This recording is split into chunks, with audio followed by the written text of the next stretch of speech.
Hey guys, welcome to the Science and Tech and Environment lecture of Samachar Manthan. We will be covering the week from 2nd to 8th of July here. So the first topic is mind-blowing. It's about weaponization of space. So let's directly jump to the details. So it was in news because America is planning to build up a space weapons core.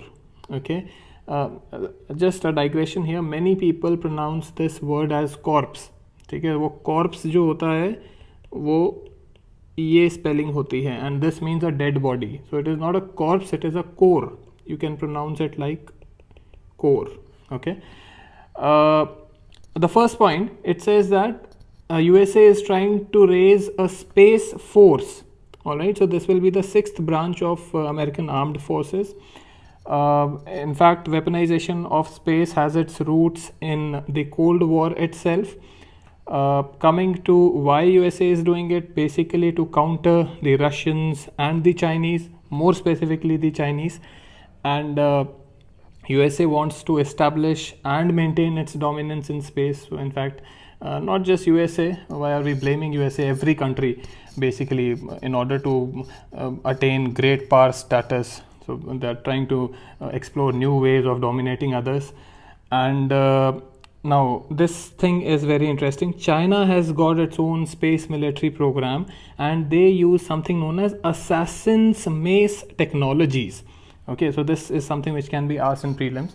So these are a wide array of technologies. There are many different types of weapons. These include both kinetic and non-kinetic weapons. All right, so kinetic weapon systems means those which have explosions like bombs and chemical weapons or something like that, and non-kinetic weapons means those which do not have explosions but are dangerous in other ways, like sound waves or light waves or electromagnetic radiation. All right, so they will be categorized as non-kinetic weapons. Then impact of this move on India and way forward, these are very easy points. I believe you can consider them yourself. The next point is Niti Aayog partners with GNFC Limited to implement fertilizer subsidy through blockchain technology. We'll read about this in the next slide. So Niti Aayog and GNFC, the full form is given here, they have agreed to implement a POC application. POC means proof of concept. So it basically means a pilot project, and this will be done in order to gauge the efficacy of blockchain technology, and it will be done through distribution of fertilizer subsidy to manufacturers. And all the aspects of this pilot project will be done jointly by these two bodies. And finally, it will help Niti Aayog in getting the right experience with it, and thus suggest policy recommendations. Also, about the present fertilizer situation in the country, approximately 70,000 crore of annual subsidy is dispersed to manufacturing units. Okay, this rough figure, if you can keep in mind, that will be good. And the important thing is the fertilizer subsidy is given to manufacturers, okay, not to farmers directly. So this is important. And the next point, the second point is not really important. It simply says that it takes about 2-3 months of time to give the subsidy, so not important. The third point, it says there are multiple entities involved as of now. Okay, so this disbursement of fertilizer subsidy includes many organizations, many entities in the value chain, which makes this process very, very cumbersome. Now this is what the pilot project, that is the blockchain technology, seeks to eliminate. And this will be done because of the characteristics of this blockchain technology, which includes confidentiality, authenticity, non-repudiation, data integrity, and data availability. So these characteristics will be helpful, and you should know these because they can be asked in your prelims as well. And this will help in being free, that is no dependence on intermediary agencies. So great efficiency gains can happen this way. And now this the blockchain based process, it will also include the use of smart contracts. All right, so this is another thing which you should know. And lastly, this technology is more transparent, as we have already seen, and it also makes available audit trails of transactions. Okay, so that will be all in this topic. The next topic is why rumors love WhatsApp. So it has been in news because we have seen that many deaths have happened in the country in the last 3-4 months, and social media, particularly WhatsApp, has been at the receiving end of this thing, because it is being criticized for spreading misinformation, not directly spreading but allowing misinformation to get spread. All right, so that's the issue. Let's move on to the next slide to discuss it. Now, the first point says that of all the social media platforms, WhatsApp has proved to be the most challenging for investigators because of a concept known as end-to-end encryption. All right, so you must have seen in your WhatsApp message chats the text that says the messages in this chat are end-to-end encrypted. This means that even WhatsApp doesn't know what is being discussed. Far less it can tell the investigators where a particular message originated from. So this makes it very difficult to track the originator of messages. Okay, so that is the biggest challenge. Then about use of metadata.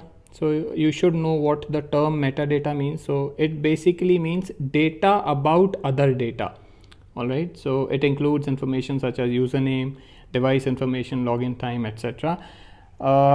Every file has a certain amount of metadata which helps in tracking it. Okay, but WhatsApp removes this information through a process known as stripping. Okay, and this makes it impossible to identify the source on WhatsApp. So the security issues, basically this end-to-end encryption came in because of the lack of privacy, and now this tool is proving to be dangerous.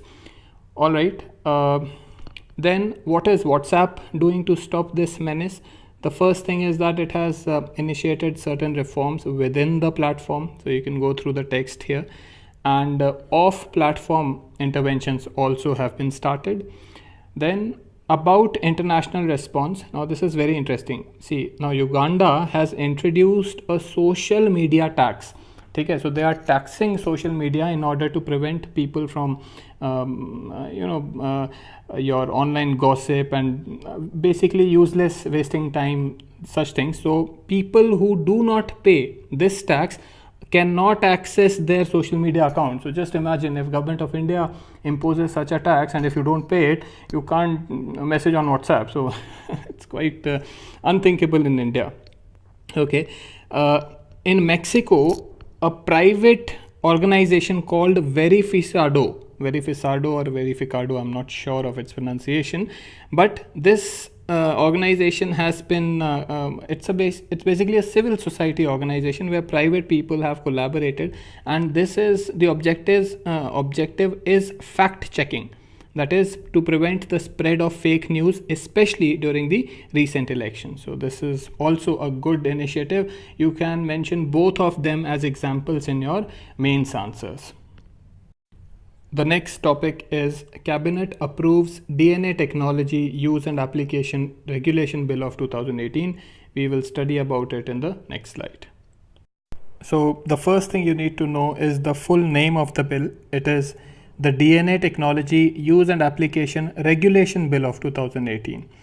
For prelims and mains, this issue is important. In prelims, they can ask you about key features of the bill, also about the various bodies that the bill establishes. For mains, they can ask you about critically analyzing the provisions of the bill.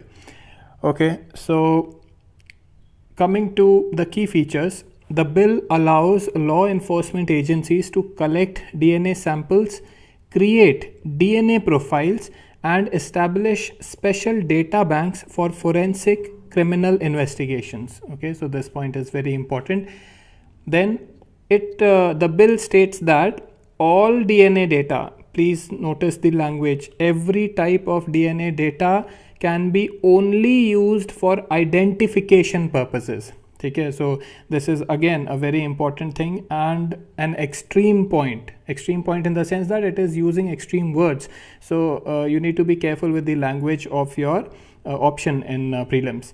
Then it creates DNA profiling board, which will be the final authority to authorize creation of state level DNA data banks, approve methods of collection and analysis of DNA technologies. So this will be the work profile of the DNA profiling board. Then the bill makes accreditation and regulation mandatory for DNA laboratories. Okay, this is again very important, because if they are not regulated and certified, the data can be lost. And then the bill allows government to set up DNA data banks across India, and then these banks will maintain national database, okay, for identification purpose we have already studied. And please see the categories. It will be for identification of victims, accused, suspects, under trials, missing people and unidentified human remains. Okay, so this is an exhaustive list. The last 2 points are not really important, they are just penal provisions in the bill. Next is about DNA profiling board. Question can come. So it comprises 11 members.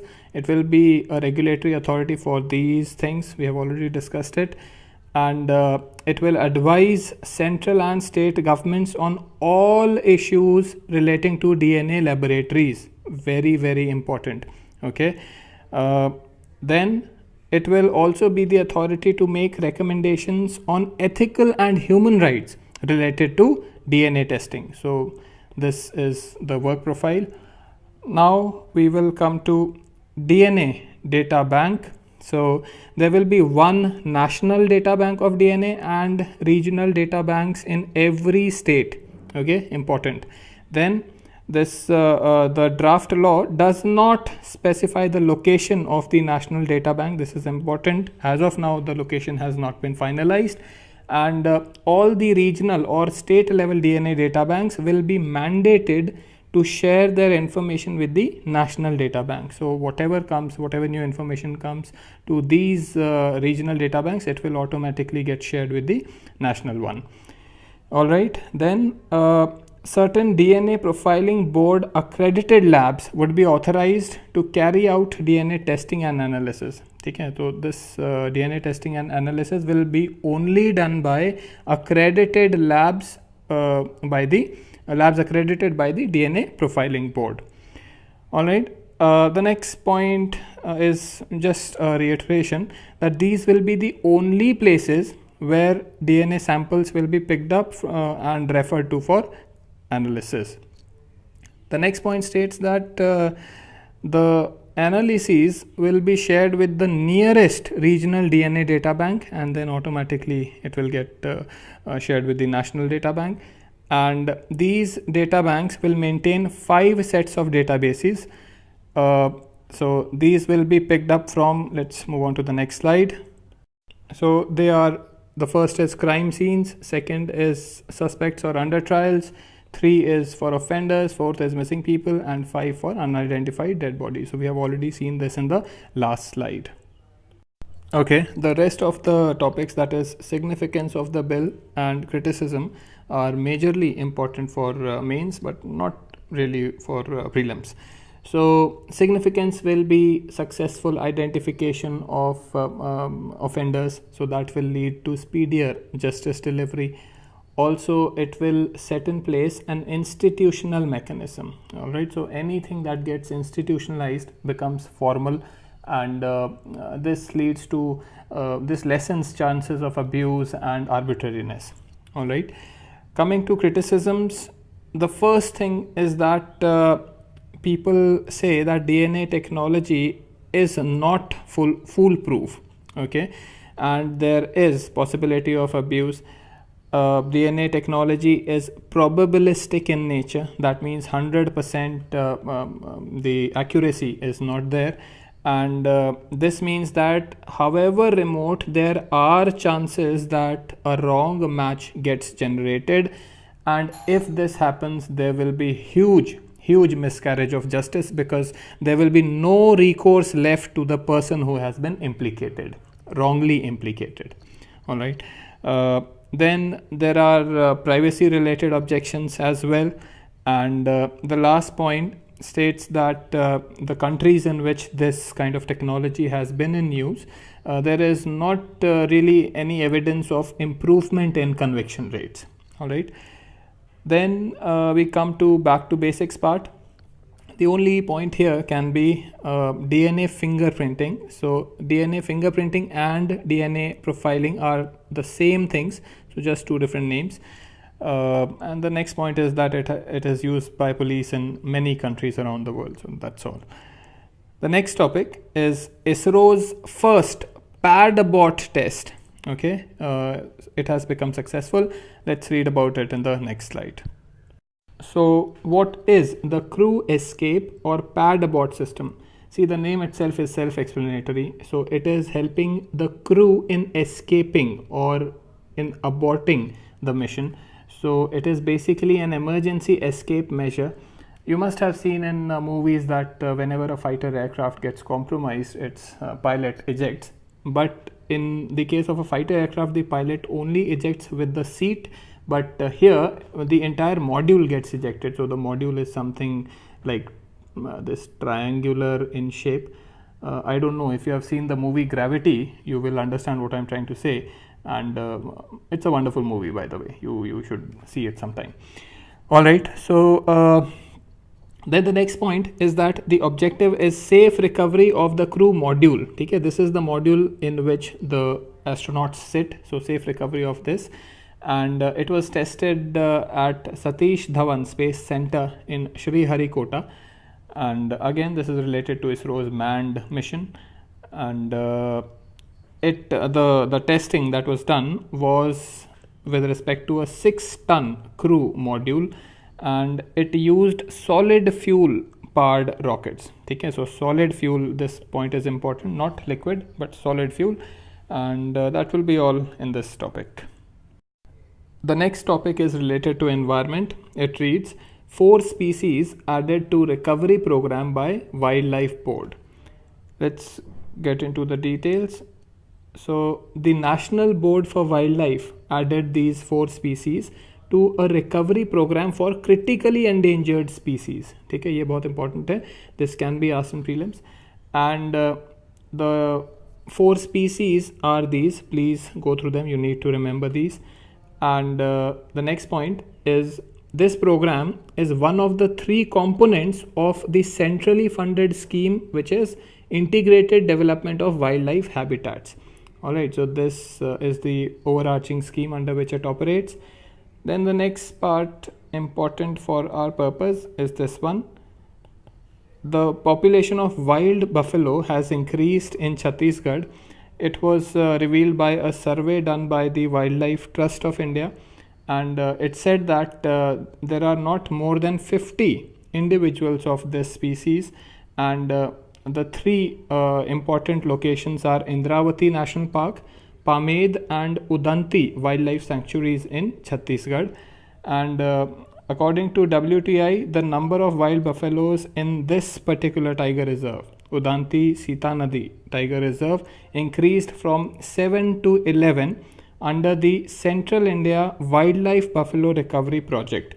Okay? And this project is a joint venture between the Chhattisgarh State Forest Department as well as the Wildlife Trust of India. So this is all in this page. Let's move on to the next.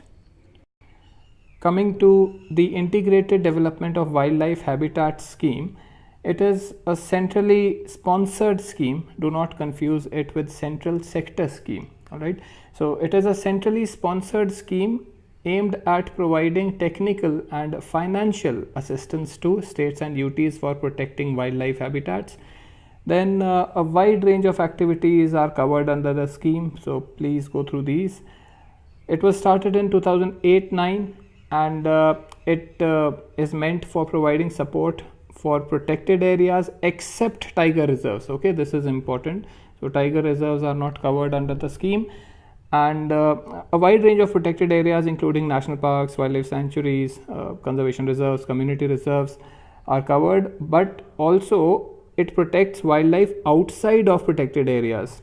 All right, this is important. And it runs various recovery programs for critically endangered species. So we have seen the examples in the last slide, and so far 17 species have been identified under the recovery programs, and this is the list. You must know all of them. Coming to the last part, that is the National Board for Wildlife. It is a statutory body under the Wildlife Protection Act of 1972. See, usually people do not write the year of the act, but I stress that my students do, because this enriches their answers and it is also more accurate. So please make an effort to remember the years. And then it provides advisory opinion to the Government of India about various things. These are given here. And it is the apex body to review all right, please notice this word, to review all wildlife related matters and approve projects in and around national parks and sanctuaries. Okay, so that means the next point is just an extension. No alteration of boundaries of national parks and sanctuaries can be done without approval of this body, and it comprises 47 members in total, including the Prime Minister, who is also the chairman. And 19 of the 47 members are ex officio, and these comprise members of parliament from both Lok Sabha as well as Rajya Sabha, members from NGOs, eminent ecologists, conservationists, environmentalists. So a wide range of membership exists. So that will be all in this video, guys. I hope you liked it. In case of anything you didn't understand, or if I could improve the video in any way, you know how to contact me. Telegram group is always there. So until we meet next time, take care.